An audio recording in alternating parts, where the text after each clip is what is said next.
ही चाहता है वही सच्चा है और उसमें अधर्म नहीं होता। क्या मूसा ने तुम्हें व्यवस्था नहीं दी? परंतु तुम में से एक भी व्यवस्था पर नहीं चलता। तुम क्यों मुझे मार डालना चाहते हो? तुझ में दुष्ट आत्मा है। कौन तुझे मार डालना चाहता है? मैंने एक चमत्कार किया और तुम सब आश्चर्य करते हो। इसी कारण मूसा ने तुम्हें खतने की आज्ञा दी थी। यह नहीं कि वो मूसा की ओर से है, परंतु बाप दादों से चली आई है।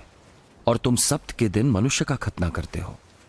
जब सब्त के दिन लड़कों का खतना किया जाता है ताकि मूसा की व्यवस्था टल न जाए, तो तुम मुझ पर क्या इसीलिए क्रोध करते हो कि मैंने एक व्यक्ति को सब्त के दिन चंगा कर दिया? मुंह देखा न्याय ना करो, परंतु ठीक ठीक न्याय करो। तब कुछ यरूशलेम वासी कहने लगे, क्या ये वही नहीं जिसे मार डालने का प्रयत्न किया जा रहा है? परंतु देखो, वो तो खुल्लम खुल्ला बातें करता है और कोई उससे कुछ नहीं कहता। क्या ऐसा तो नहीं कि सरदार जान गए कि यही मसीह है? जब मसीह आएगा कोई नहीं जानेगा वो कहां से आया, पर हम सब जानते हैं ये कहां से आता है। तब यीशु ने उपदेश देते हुए मंदिर में पुकार कर कहा, क्या तुम सब मुझे जानते हो मैं कौन हूं और कहां से आया हूं? मैं तो आपसे नहीं आया, परंतु मेरा भेजने वाला सच्चा है। उसको तुम नहीं जानते, मैं उसे जानता हूं, क्योंकि मैं उसकी ओर से हूं और उसी का भेजा हुआ हूं। तब उन्होंने उसे पकड़ना चाहा,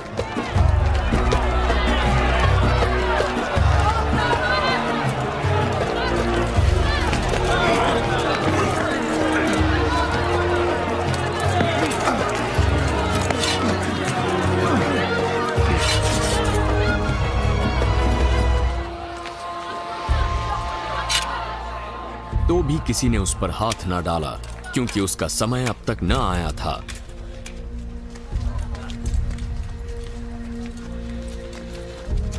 परंतु भीड़ में कई उस पर विश्वास ले आए। मसीह जब आएगा तो क्या इससे अधिक आश्चर्य कर्म दिखाएगा जो इसने दिखाए? फरीसियों ने लोगों को यीशु के विषय में ये बातें चुपके करते सुना, तो प्रधान याजकों ने उसे पकड़ने को सिपाही भेजे।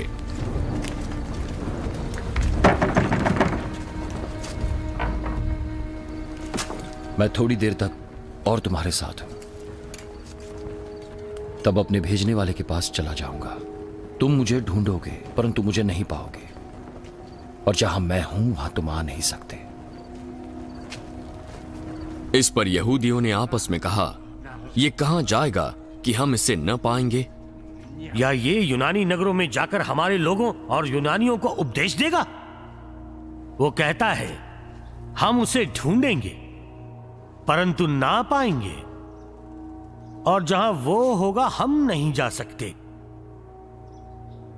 अब ये क्या बात हुई? पर्व के अंतिम दिन, जो मुख्य दिन है, यीशु खड़ा हुआ और पुकार कर कहा, यदि कोई प्यासा हो तो वो मेरे पास आए और पिए। जैसा पवित्र शास्त्र में लिखा है, उसके हृदय में से जीवन के जल की नदियां बह निकलेंगी। यीशु ने ये बात आत्मा के बारे में की जो उस पर विश्वास करने वालों को मिलने वाली थी, क्योंकि तब तक आत्मा नहीं दिया गया था, क्योंकि यीशु तब तक अपनी महिमा को न पहुंचा था। भीड़ में कुछ लोगों ने यीशु को ऐसा कहते सुना तो, सचमुच यही वो भविष्यद्वक्ता है। यही वो भविष्यद्वक्ता है। पवित्र शास्त्र में आया है कि मसीह दाऊद के वंश से और बेथलेहम गांव में जन्मेगा, जहां दाऊद रहता था। ये तो बिल्कुल सही बात है। तो उसके कारण लोगों में फूट पड़ी। उनमें से कुछ उसे पकड़ना चाहते थे, परंतु किसी ने उस पर हाथ न डाला।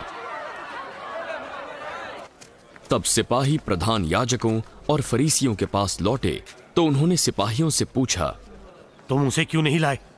किसी मनुष्य ने कभी ऐसी बातें नहीं की। क्या उसने तुम्हें भी भरमाया? क्या तुमने किसी सरदार या फरीसी को उस पर विश्वास करते देखा? ये लोग मूसा की व्यवस्था नहीं जानते।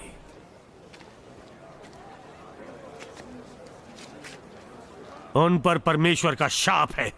निकुदेमुस नाम का एक फरीसी था जो पहले यीशु से मिलने आ चुका था। हमारी व्यवस्था के अनुसार हम किसी को दोषी नहीं ठहरा सकते जब तक उसकी सुनकर ये न जान ले कि वो क्या करता है। क्या तू भी गलील का है?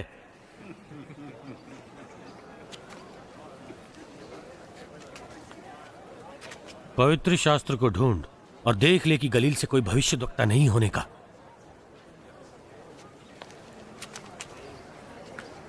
तब सब अपने अपने घर चले गए, परंतु यीशु जैतून के पहाड़ पर गया।